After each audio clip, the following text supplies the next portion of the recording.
जिला रामबन के अक्सर सिंगलदान में गुज़श्ता माह 17 फरवरी को जमीन खिसकने का वाकया पेश आने से तकरीबन 16 खानदानों का घर उजड़ने के बाद इंतजामिया ने उन्हें आरजी टेंटों में मुंतकिल किया था और उन्हें यकीन दहानी कराई गई थी कि जल्द इनके लिए रहने का मुस्तकिल इंतजाम किया जाएगा। ताहम 1 माह गुजरने के बाद अभी तक तमाम मुतासरीन खराब मौसमी हालात के बावजूद टेंटों और लोगों ने घर में रहने को मजबूर हैं। इस ज़मीन में तमाम मुतासरीन ने एहतजाज भी किया कि वो बाज़ाबातकारी के लिए इंतजाम करने का मुतालबा किया। एहतजाज में बुजुर्ग, जवान, खवातीन और बच्चों ने शिरकत की और अपनी मांगों को लेकर नारेबाजी भी की। आवाम का मुतालबा है कि इंतजामिया व DDC चेयरपर्सन की यकीन दहानी के बावजूद उनके लिए कोई भी खातिर ख्वाह इंतजाम नहीं किया। मांगों के पूरा न होने पर उन्होंने जिला हेडक्वार्टर रामबन में एहतजाजी धमकी दी है। आज 1 महीना हो गया, हम 80 डुक्सर वाले हैं सारे, यहाँ पर किसी ने नहीं देखा। आए सारे देखकर वापस चले गए, किसी ने कुछ नहीं हमारा किया आज तक। हम देखते हैं 1 हफ्ता और नहीं तो हम रामबन DC के सामने खड़े हो जाएंगे सब लोग। यहाँ कहा था आपको जमीन देंगे, जमीन मिलेगी, मकान बना कर देंगे, पैसे देंगे, कोई कुछ नहीं, किसी ने दिया। खाली आया, बोला, वापस चले गए, किसी ने कुछ नहीं दिया आज तक। देख कर तो चले जाते हैं सर वापस।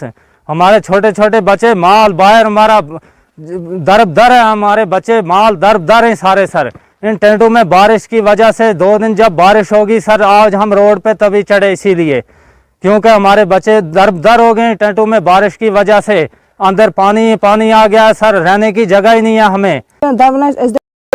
जमीन दिमो वहींस तना योर कहाँ आवन गमित व्यापार बेसार लकड़ लकड़ बच्चे रूदस मज कोड़ नमो क्या करो तो रात गसन हमसायन निश और यमन निश काम पान गुदाश तम तिश पकन कर तिमन तिश पैसे अपर सपर पकन कर बिल्कुल बेगार गमित व्यापार गमित DC साहबस फरमाश कर सोन सोचो क्या सान बचन हूं सान अयालन हूं सान बुलादरियन हूं सोचो शुडाई गार डैमेज।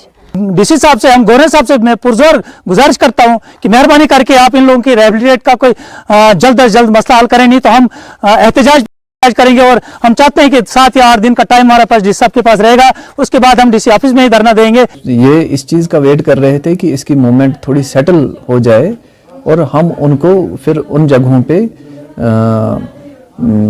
उनकी परमानेंट सेटलमेंट के लिए सोचें, क्योंकि आसपास उनकी ज़मीन थी, उनकी खेती बाड़ी करते थे, तो उनकी अटैचमेंट उस जगह के साथ बहुत रही है और हम उसी के चलते इस चीज़ का वेट कर रहे थे कि उसकी मूवमेंट थोड़ी सबसाइड हो जाए और हम उनको वहाँ पर ही अपने माहौल के आसपास ही उनकी सेटलमेंट कर दें। इस बुलेटिन में फिलहाल इतना ही।